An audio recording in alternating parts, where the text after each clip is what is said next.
네, 다음 큐브는요. 왜라는 키워드를 가지고 왔습니다. 진범 논란을 빚어온 이춘재 8차 사건에 대해서 법원이 재심을 열기로 했습니다. 범인으로 지목돼 20년 동안 옥살이를 한 윤모 씨가 지난해 억울하다면서 재심을 청구했었죠. 이걸 법원이 받아들여서 재판을 다시 하겠다. 재심 결정을 하게 된 것인데요. 재심 결정의 배경은 무엇인지, 앞으로 재판은 어떻게 이루어지는지 알아보도록 하겠습니다. 자, 이춘재 8차 사건, 많은 분들이 아시겠습니다만 저희가 짧게 다시 한번 좀 정리를 해보겠습니다. 손정혜 변호사께서 좀 짧게 좀 짚어주시겠어요? 그 당시 이제 이춘재 연쇄 살인 사건으로 지목이 됐었고 8차 사건의 범인으로 검거가 됐었습니다. 13살 박모 양이 자신이 살고 있는 집, 자신의 방에서 성폭력을 당하고 죽은 상태로 이제 발견이 돼서 그 당시에 이제 실제 범인을 찾기 위한 여러 가지 탐문 수사라든가 증거 조사들이 이루어졌는데 이 8차 사건은 모방 범죄이다. 이 윤모 씨가 저지른 것이고 그 증거로는 현장에서 발견됐던 채모와 이 윤모 씨의 채모의 어떤 특정 성분들이 유사하다. 여러 가지 근거를 기초로 해서 그 수사 단계에서 자백을 받았었고요. 1심에서는 자백을 하고 유죄가 났습니다. 하지만 나중에 2심, 3심을 거쳐서 이 윤모 씨는 허위 자백을 하고 나는 고문을 받았다. 나는 무고하다라고 주장했지만 대법원에서 끝끝내 무죄를 받지 못하고 유죄로 무기징역형을 선고를 받았고요. 20년 가까이 복역을 하고 나와서 현재는 가석방되어 있는 신분이었는데 이춘재가 다른 사건의 DNA와 이춘재의 DNA가 일치한다라는 어떤 경찰 수사 결과가 발생을 하면서 이춘재에 대한 수사가 진행이 됐고 이춘재 스스로 내가 8차 사건의 실제 범인이고 윤 씨가 미안하게도 대신 옥살이를 했다. 이런 구체적인 진술을 하면서 그 당시에 그 윤 씨가 내가 주장한 것처럼 허위 자백을 하게 됐고 고문을 했고 그 당시에 증거들이 믿기 어렵다라고 이제 판단이 돼서 변호사를 선임해서 재심 개시 결정까지 지금 받은 상황입니다. 재심 결정에 가장 큰 영향을 끼치는 것이 이제 저희가 재심이 언제 열리느냐 이런 분석 많이 해봤잖아요. 근데 무죄를 인정할 만한 어떤 새로운 증거가 나왔다거나 그럴 때 이제 재심을 할 수 있다. 이건 다 기억나시죠? 근데 결국 이춘재의 자백, 이게 결정적인 어떤 근거가 됐다 이렇게 봐야 되겠습니까, 교수님? 그렇습니다. 형사소송법 제420조에 아까 말씀하신 대로 무죄가 인정될 수 있는 새로운 증거가 발견된 때라고 하는 것이 이제 나와 있는데 그때 이제 재심이 가능하다라고 하는 것이거든요. 근데 이제 이춘재가 지금 수사기관에서 조사를 받는 그 과정에서 본인이 자기는 진범이다라고 얘기를 했습니다. 그런데 이제 그 진범이라고 하는 것이 이제 좀 더 이제 확인을 해야 될 그 사항은 있습니다.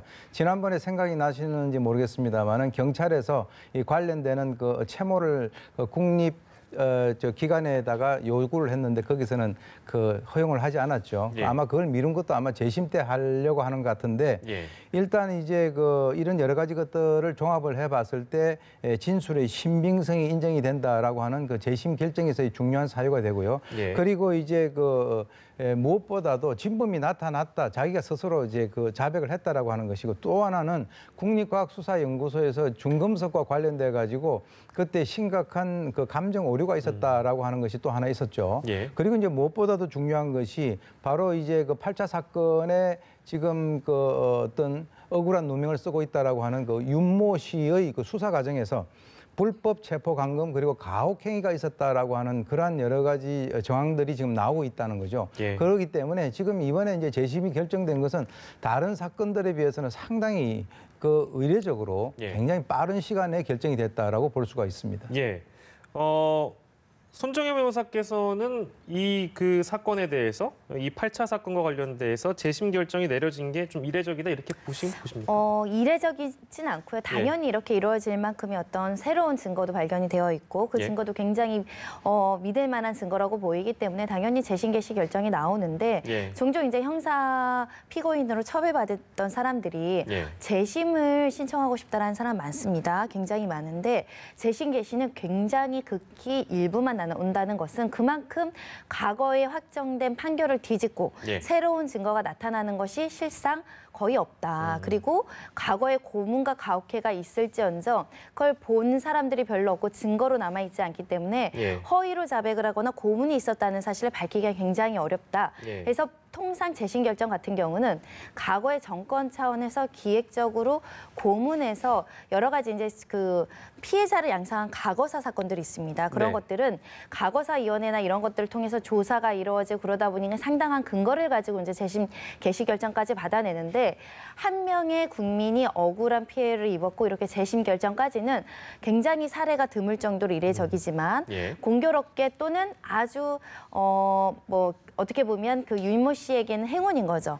과학적 증거의 기법으로 유전자라는 DNA 증거물이 남아 있었고 DNA가 일치되는 그런 상황이 벌어지다 보니까 진범 스스로 나와서 이미 공소시효가 지났지만 내가 범인이고 범인이 아니라면 알 수 없을 만한 굉장히 구체적인 그 상황에 대해서 진술하고 있기 때문에 예. 이것은 재판부에서 봐더라도 굉장히 억울한 사건일 수 있다라는 심증이 강력하게 드는 사건이어서 예. 이 재심 결정 그리고 재심 결정 이후에 첫 공판 준비기일은 3월로 예정이 될 것으로 보이는데 신속하게 재판이 진행되고 있다라고 보시면 되겠습니다. 신속하게 재판이 진행된다.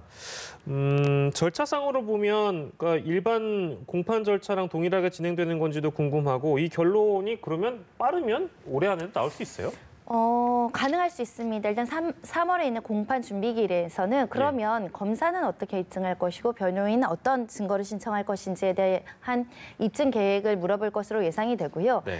당연히 이제 변호인 측에서는 일단은 진범을 증인으로 신청을 해줘야 되고 예. 국가수 감정서가 유죄의 근거가 됐기 때문에 이와 관련된 관계자들을 증인으로 소환을 해야 되고 네. 나아가서는 다른 전문 감정인들, 그 전문가들을 소환을 해서 그 당시에 이 국가수의 어떤 보고서가 얼마나 과학적 오류가 있었는지에 대해서도 증언을 청취할 계획으로 보입니다. 예. 이런 여러 가지 증인들이 증언을 하고 과학적인 어떤 감정서들이 뒷받침이 된다고 한다면 실제로 이 가혹행위가 있었고 이 가혹행위로 기초해서 이루어진 진술은 증거 능력을 부여할 수 없고 그리고 새로운 진범인 이춘재는 이 구체적인 진술을 하기 때문에 윤 씨는 무죄이다 이런 판단이 날 수 있습니다. 예, 알겠습니다. 자, 이춘재 본인은 이미 막 보도가 됐습니다만 재판이 열리면 나가서 증언할 의향이 있다 이렇게 밝힌 적이 있습니다. 실제 증인으로 윤 씨 변호인단에서 이춘재를 증인으로 부를 계획이라서 뭐 법정에 이춘재가 출석하는 모습 우리가 당연히 볼 수 있을까요? 네, 그렇습니다. 아까 이제 잠깐 그 얘기가 나왔는데 이 그 재심 자체가 이례적이지 않는 게 아니에요. 예. 왜 그러냐면 이 삼내 슈퍼라든가 기타 여러 가지 어떤 형사 사건들에 비해 가지고는 방금 말씀하신 대로 이춘재가 자기가 집범이라고 자백을 했기 때문에 이것이 그 재심 청구하고 2달 만에 이렇게 재심 결정이 난 것은 굉장히 이례적인 겁니다. 예. 그런데 이제 그 이유는 바로 이제 그 이춘재가 자기가 직접적으로 이 그 재심에 자기는 출두해가지고 증인으로 자기는 나올 용의가 있다라고 얘기를 했고 이미 이제 이런 여러 가지 것들이 이춘재 귀에 하나씩 다 들어가지 않겠습니까? 예. 예, 그런 상태에서는 우리가 이제 아까 말씀하신 대로 이춘재가 이 재심에 나오는 그 광경을 우리가 목격을 할 수 있을 가능성이 굉장히 높다라고 보는 것이고 예. 그리고 이제 윤 씨의 이 변호인단들도 이춘재는 물론 이 당시에 윤 씨를 수사를 했었던 검사라든가 형사 그리고 국가수 감정인도 전부 다 이제 증인으로 불러달라라고 지금 이제 요구를 하고 있다라고 하는데 지금 현재 그 사실 그 이춘재 같은 경우는 공소시효가 이미 만료가 됐지 않습니까? 그럼에도 불구하고 실제는 우리가 처벌을 할 수 없지만 적어도 간접적으로나마 그 당시에 본인이 자기가 바로 진범이라고 자백을 했으니까 예. 그 죄를 묻는 그런 그 의미 있는 자리가 될 가능성도 상당히 높다라고 봅니다. 네, 그래서